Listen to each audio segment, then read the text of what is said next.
Welcome to the captivating world of philosophy. The term philosophy has its roots in ancient Greece. It's a fusion of two Greek words, philo, meaning love, and sophia, meaning wisdom. So, in essence, philosophy is all about the love of wisdom. It's the quest for knowledge, a deep dive into understanding our reality, and a mission to make sense of life itself. Now, in our high-tech, information-packed world, we've made incredible scientific discoveries, yet there are still vast unknowns about our existence, the soul, or morals. That's where philosophy comes in. It seeks answers to life's biggest questions, the ones that keep us up at night. Questions like, where do we come from? What's the purpose of our existence if there's any? Do we have free will, or are we just in the matrix? What's the meaning of being moral? These are just a few examples of the questions that philosophers have grappled with for centuries. Philosophers don't just accept things at face value. They're trained to wrestle with complex ideas and theories to seek answers. By embracing philosophy, you learn to look at life with a fresh perspective. You critically analyze, assess, and argue over every detail of our reality to uncover the truth. Or maybe just your truth. It's like a mental gym for your brain, making it sharp and fine-tuned for exploring and analyzing arguments to arrive at the best possible conclusions. By engaging with philosophy, you start to see this complex world a bit more clearly. It's like putting on a new pair of glasses and suddenly everything becomes a little sharper. In the realm of philosophy, there are hundreds of branches that all aim to solve a concentrated group of questions specific to a certain area of our world and existence. Basically, every field of study, whether it is science, law, medicine, architecture, or arts, all fall under philosophy. Starting with metaphysics. This branch of philosophy explores the nature of reality itself. The so-called father of philosophy, Aristotle, introduced this notion through his collection of words called Metaphysics, which was named and compiled by later philosophers. Let's touch the surface of the principles, concepts, and ideas he explored in his collection. In Metaphysics, he dives into the nature of reality and the principles that govern existence. At its core, Aristotle focuses on the concept of substance as the primary category of being, the essence of individual entities. In his works, he emphasizes that substance is the basic stuff that makes up everything. For example, if you look at a wooden chair, the wood itself is the substance that makes up the chair. Or if you look at ice, the substance is water, and the substance of water itself is a trio of atoms bonded together. Their substance then is the protons, neutrons, and electrons. This can go on until we reach the smallest thing known to us. In a nutshell, substance in philosophy refers to the essential, underlying stuff that makes up everything in this world. The basic, unchanging part of things defines what they are. He distinguishes between actuality and potentiality, asserting that everything in the universe exists in a state of potentiality and undergoes change to actualize its inherent potential. Actuality refers to the current, real state of something, what it is right now. It's like when you have an ice cream cone and it's in its fully scooped, delicious form. That's its actuality, the ice cream cone in its present state. Potentiality, on the other hand, is about what something could become or its potential for change. Think of that same ice cream cone before you started eating it. It had the potential to change into a delicious, half-eaten cone. Potentiality is like the possibilities or potential futures of something.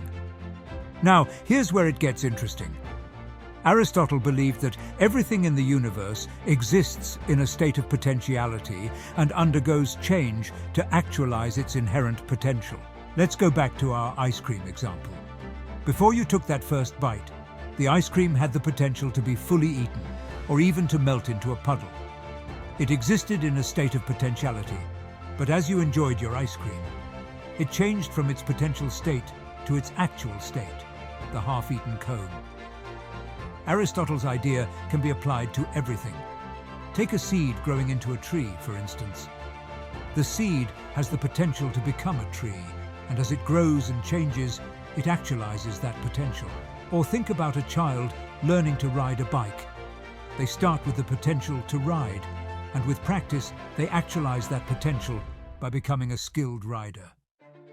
Therefore, Aristotle's distinction between actuality and potentiality is about the change and development of things. Everything has the potential to be different in the future, and as it changes, it moves from potentiality to actuality, becoming what it's meant to be. Aristotle also explores the concept of causality, identifying 4 causes that explain why things are the way they are. The material cause. This refers to what something is made of. Imagine a wooden chair. The material cause of the chair is the wood from which it's constructed. Without wood, there would be no chair. The formal cause. This applies to the essential nature or form of an object. Consider a marble statue. The formal cause with the specific form and shape of the human body.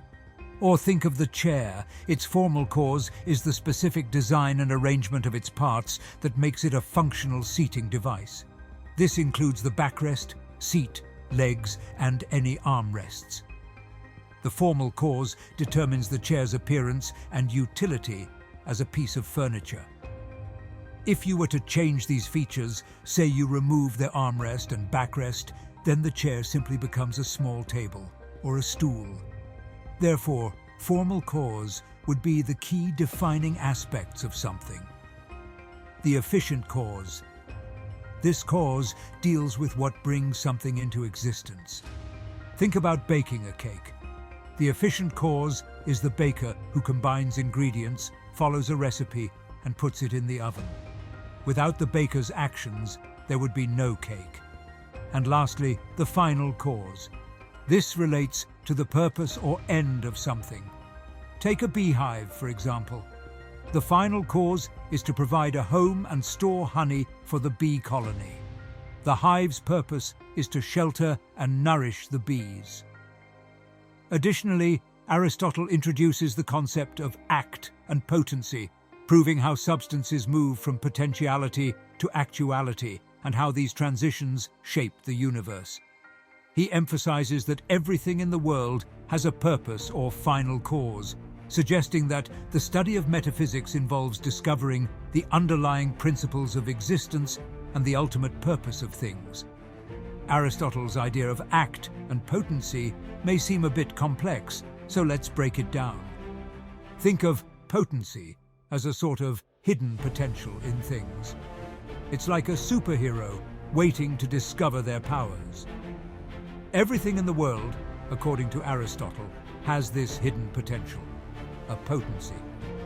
Now, the moment these potential turns into reality, it becomes an act. Picture it like the superhero finally discovering their superpower and using it. So, the superhero was in a state of potency before, and when they unleash their power, they become an act. This transition from potency to act happens all around us. Think of that tree seed again. It has the potential to grow into a huge tree. When it sprouts and starts growing, it's going from potency to act. Aristotle also talks about final cause, which is like the ultimate goal or purpose of something. Just like a superhero's purpose might be to protect the city, everything in the world has a purpose. For example, the purpose of a heart is to pump blood and keep you alive. Aristotle believes that understanding these transitions from potentiality to actuality and discovering the final cause of things helps us unravel the deep principles of existence. It's like uncovering the secrets of the universe, piece by piece. Aristotle's metaphysical exploration is not limited to the physical world, but extends to abstract entities. He examines the nature of universals and particulars. These are the general concepts that can apply to many things. Think of them as the big overarching ideas. For example, the concept of redness is universal because it applies to many different red objects, like red apples or red cars. On the other hand, there are specific instances of those universals. They are individual, concrete things in the world. So, a particular red apple in your fruit basket is different from the idea of redness. Aristotle's question: how do these universals relate to the particulars? Are universals just in our minds, or do they exist independently in the world? This is a bit like wondering if the concept of redness is something real out there, or just a mental label we put on things. He also examines the relationship between the physical and abstract realms. This philosophical investigation extends to the study of being and non-being. This part of Aristotle's Metaphysics dives into the very nature of existence. What does it mean for something to exist, and what does it mean for something not to exist? Aristotle wants to understand how things come into existence and how they cease to exist. This is a deep exploration of the fundamental principles of existence itself. Imagine contemplating what makes something real and what makes something merely an idea. Aristotle is like the ultimate reality detective. The nature of change and motion fascinated Aristotle. He wanted to know how things transform and move from one state to another. This includes everything from a plant growing to the planets moving in the sky. He believed that everything in the world is in a constant state of change, and he sought to understand the causes and principles behind these changes. Think about it like trying to figure out why ice melts into water when it gets warm. It's about understanding the mechanics of change in the world. And lastly, again, the existence of the unmoved mover. Aristotle's concept of the unmoved mover is essentially his way of explaining why things are in motion. He believed that there must be an ultimate source that started all motion but is itself unmoved. This unmoved mover is not a personal god in the way we often think of deities. It's more like a cosmic force that sets everything in the universe in motion but doesn't change itself. Picture it as the very first action that kicked off all other actions in the world, like the first push of a giant domino that led to all the other dominoes falling. Our universe, which is in motion, is expanding at 73.3 kilometers per second per megaparsec, would have once been moved by something or someone.